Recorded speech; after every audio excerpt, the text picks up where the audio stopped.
అందరికీ నమస్తే. చిలగడ దుంపతోటి రెండు రకాల స్నాక్స్. చిలగడ దుంపని రెండు తీసుకున్నా అండి. వీటిని జంచుగడ్డలు అంటారు, అలాగే ఇంగ్లీష్లో అయితే స్వీట్ పొటాటో అంటారు. వీటి హెల్త్కి చాలా మంచిదండి. తింటే ప్రతిరోజు చిన్న ముక్క అయినా కానీ తినాలంట. చాలా హెల్తీ అంట ఇది తింటే. చిలగడ దుంప తినడం వల్ల స్కిన్ కూడా చాలా మంచిగా ఉంటుందంట అండి. పైన తోలంతా పీల్ చేసేసుకొని తర్వాత ఇలాగా నేను చూపించిన విధంగా ఇంత సైజు కట్ చేసుకోండి. స్లైసెస్ అంటే మరీ మందం కాదు, ఈ మందం కట్ చేసుకోవాలి. తర్వాత ఒక ప్యాన్ పెట్టేసుకొని నెయ్యి ఒక 2 టేబుల్ స్పూన్ వేస్తున్నా అండి. దీన్ని నెయ్యితోనే చేసుకోవాలి, చాలా టేస్టీగా ఉంటుంది, పిల్లలకు కూడా హెల్తీగా ఉంటుంది, స్నాక్స్ బాక్స్లో కూడా పెట్టవచ్చు. ఇలాగా నెయ్యి వేసుకున్న తర్వాత నేను పెద్ద ముక్కలు చిన్న ముక్కలు సపరేట్ చేశానండి. పెద్ద ముక్కలతోటి హాట్ చేస్తున్నాను, చిన్న ముక్కలతోటి స్వీట్ చేస్తున్నాను. పెద్ద ముక్కలు ఇలా వేసేసుకొని మూత పెట్టేసుకున్నాను. అలాగే ఇంకొక ప్యాన్ తీసుకొని దీంట్లో కూడా ఒక 2 టేబుల్ స్పూన్ నెయ్యి వేసేసుకొని చిన్న సైజు ముక్కలు ఇందులోకి వేస్తున్నాను, కట్ చేసుకునేటివి.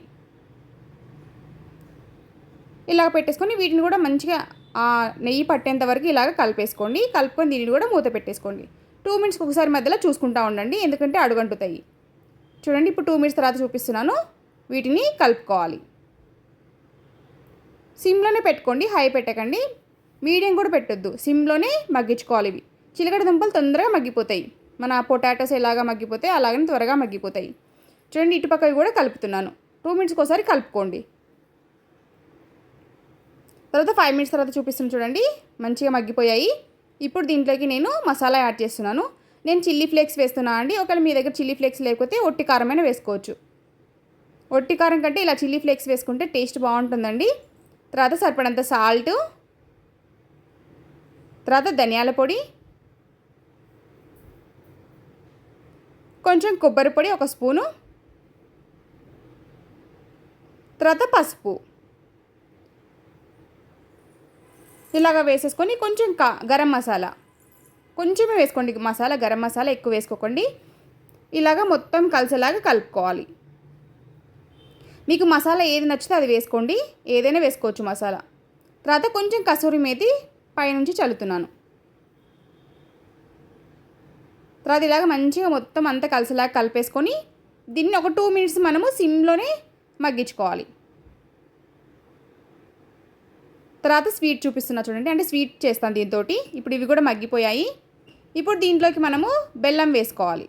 నేను ఒక 3 టేబుల్ స్పూన్ బెల్లం వేస్తున్నాను, బెల్లం పొడి వేస్తున్నాను. లేక మీ దగ్గర నార్మల్ బెల్లం ఉన్నా వేసుకోవచ్చు. ఇలాగ వేసేసుకొని మొత్తం కలిపేసుకొని తర్వాత డ్రై ఫ్రూట్స్, పుచ్చగింజలు, గుమ్మడి గింజలు, అలాగే ఉంటుంది కదండి జీడిపప్పు, బాదం పప్పు అన్నీ చిన్న చిన్న ముక్కలుగా కట్ చేసి పెట్టుకుంటా అండి. నేను మామూలుగా మంత్లీ ఇలాగా వాడుకుంటాను.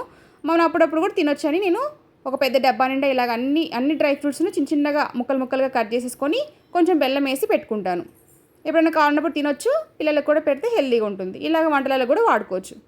తర్వాత చూడండి, ఇది 5 మినిట్స్ తర్వాత చూపిస్తున్నాను. మంచిగా మగ్గిపోయింది. ఇది కూడా బాగా మగ్గిపోయిందండి. పైనుంచి ఇంకొంచెం చల్లుకుంటున్నాను డ్రై ఫ్రూట్స్ మీ ఇష్టం అండి, ఏదైనా చల్లుకోవచ్చు. చూడండి, 2 స్నాక్స్, హెల్తీ స్నాక్స్ అండి. పిల్లలకైతే చాలా మంచిది, పెద్దవాళ్ళు కూడా తినొచ్చు, చాలా టేస్టీగా ఉంటుంది. ఇలాగా రెగ్యులర్గా ఒకటే స్నాక్స్ కాకుండా అప్పుడప్పుడు ఇలాగా పిల్లలకు చేసి పెట్టండి, చాలా ఇష్టంగా తింటారు. Thank you for watching. Please support my channel. By by.